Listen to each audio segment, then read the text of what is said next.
dialog yang sungguh luar biasa. Dialog seorang ayah dan anak yang sama-sama mencintai Rabb-nya di atas segalanya. Nabiullah Ismail berpesan kepada ayahnya sebelum ayahnya mengeksekusi, menyembelih leher anaknya. Apa kata Nabiullah Ismail? Wahai ayahku, aku berwasiat kepadamu beberapa perkara.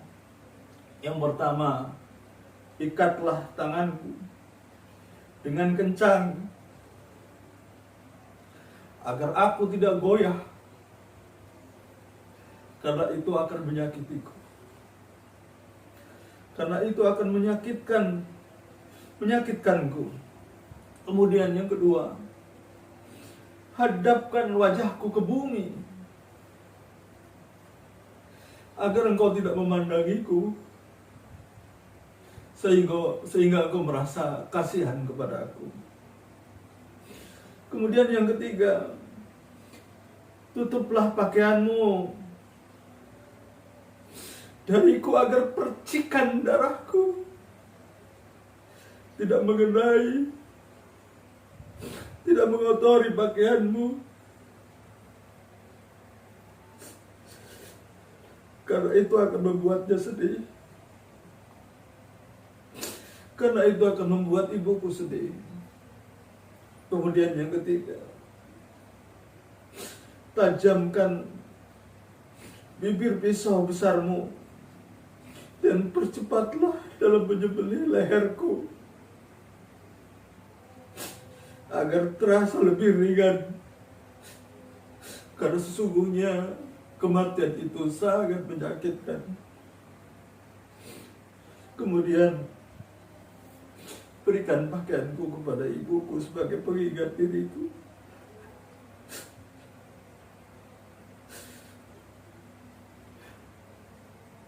Sampaikan salamku kepadanya dan katakan pada ibuku, bersabarlah atas perintah Allah. Jangan kau menceritakan kepada ibuku tentang bagaimana engkau menyembelihku dan mengikat tanganku. Jangan engkau membawa bocah kepada ibuku agar ia tidak ingat, tidak semakin bersedih. Dan jika engkau melihat seorang bocah seperti itu, maka jauhkan. Jangan terus mendatanginya sampai engkau bersedih. Kemudian setelah Ismail menyampaikan seluruh pesan-pesannya, ayahnya Ibrahim mengatakan, baiklah, semoga pertolongan selalu menyertaimu atas perintah Allah, wahai anakku. Saudara-saudaraku dimuliakan oleh Allah Subhanahu wa taala. Maka tatkala kemudian Nabi Ibrahim menghunuskan pisaunya, pisau besarnya, meletakkan dan mencoba untuk menyembelih leher anaknya. Tapi subhanallah, pisau itu sedikit pun tidak mampu menggores leher Nabiullah Ismail yang memang dilindungi oleh Allah Subhanahu wa taala. Sampai kemudian datanglah malaikat yang membawakan seekor domba sebagai pengganti daripada Ismail. Hadirin yang dirahmati oleh Allah Subhanahu wa taala, Nabiullah Ibrahim lulus atas ujian yang Allah berikan kepadanya. Karena dulu dia pernah mengatakan bahwa dia sangat mencintai Allah dan apa saja akan diberikan jika Allah meminta. Maka Allah kemudian menguji dengan menyuruh menyembelih anak semata wayangnya. Dan ternyata Nabiullah Ibrahim lulus, dan anaknya pun juga lulus atas perintah Allah Subhanahu wa taala. Kemudian dialog yang kedua yang memberikan pelajaran penting kepada kita adalah dialog antara Ibrahim dengan istrinya Siti Hajar. Setelah dialog seorang ayah dan anaknya memberikan sebuah gambaran, sebuah pelajaran yang besar, maka kita pun akan mendapatkan pelajaran yang besar dari dialog seorang Ibrahim dengan istrinya Siti Hajar. Saat datang perintah Allah Subhanahu wa taala kepada Siti Hajar untuk pergi ke satu tempat dan meminta Nabiullah Ibrahim untuk meninggalkan Siti Hajar dan anaknya Ismail. Karena Nabiullah Ibrahim akan pergi berdakwah, maka ditinggallah Siti Hajar di sebuah tempat yang tandus, tidak terdapat tumbuh-tumbuhan, apalagi makanan. Ya.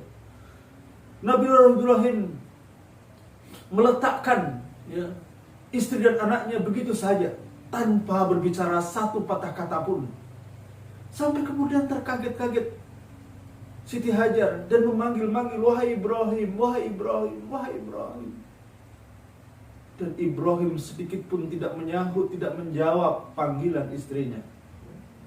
Sampai kemudian istrinya bertanya, karena Nabiullah Ibrahim diam 1000 bahasa. Istrinya bertanya kepada suaminya,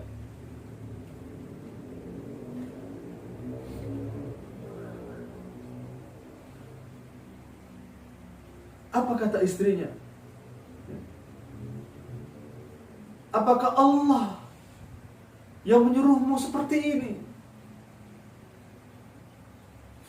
Apakah Allah yang menyuruhmu melakukan seperti ini? Nabiullah Ibrahim menjawab dengan singkat, iya. Setelah itu Siti Hajar mengatakan, jika Allah yang menyuruhmu seperti ini, maka kami yakin pasti Allah tidak menyanyiakan kami. Sampai kemudian Ibrahim pergi, hilang dari pandangan mata mereka. Dan Siti Hajar berdua sama anaknya berlari-lari untuk mendapatkan sumber air. Karena di saat itu, di tengah terik matahari, di tengah padang pasir yang tandus, belum berlari-lari dari Bukit Safa ke Bukit Marwah 7 kali, sampai kemudian justru mendapatkan air bukan di Bukit Safa, bukan di Bukit Marwah, tetapi di bawah, di tempat di mana Siti Hajar meletakkan anaknya Nabiullah Ismail. Saudara dimuliakan oleh Allah, pelajaran yang bisa kita ambil yang pertama bahwa Nabi Ibrahim sangat taat kepada Allah dan Nabi Ibrahim siap melaksanakan perintah-perintah Allah Subhanahu wa taala dalam kondisi apapun. Yang kedua, kecintaan Nabi Ibrahim kepada Allah Subhanahu wa taala melebihi segalanya, melebihi kecintaan kepada seluruh makhluknya, termasuk kecintaan terhadap istri dan anaknya. Yang ketiga, Nabi Ibrahim memiliki istri yang solehah, yang taat kepada Allah Subhanahu wa taala, yang ketaatannya juga di atas segalanya. Sikohnya, husnuzonnya kepada Allah, yakinnya kepada Allah sangat besar. Allah pasti tidak akan menyia-nyiakan. Begitu keyakinan Siti Hajar. Kemudian Siti Hajar pun tidaklah kemudian berputus asa, berdiam diri pasrah, tetapi dia juga berusaha, berikhtiar, memaksimalkan ikhtiar atas keadaan yang menimpanya. Apa ikhtiarnya? Dia berlari-lari, berusaha untuk berjalan, berlari antara Bukit Safa dan Marwah.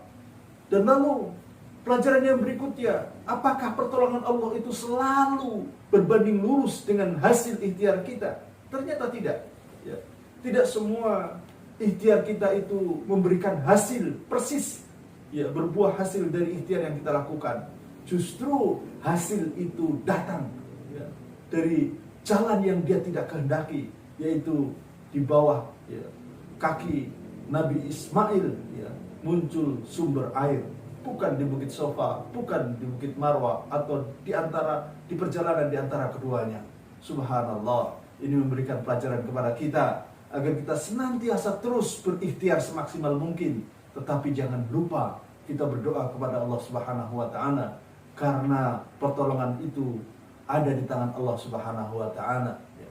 Hadirin al-hadirat rahimakumullah, itulah dua dialog penting antara seorang ayah dengan anaknya dan seorang suami dengan istrinya yang memberikan banyak pelajaran kepada kita. Mudah-mudahan Ya, kita bisa mengambil pelajaran dari kedua dialog itu, dari dua peristiwa itu, untuk kehidupan kita, untuk keluarga kita, dan mudah-mudahan keluarga kita dijadikan menjadi sebuah keluarga yang islami, keluarga dakwah, keluarga yang sakinah, mawaddah, warahmah. Amin ya rabbal alamin.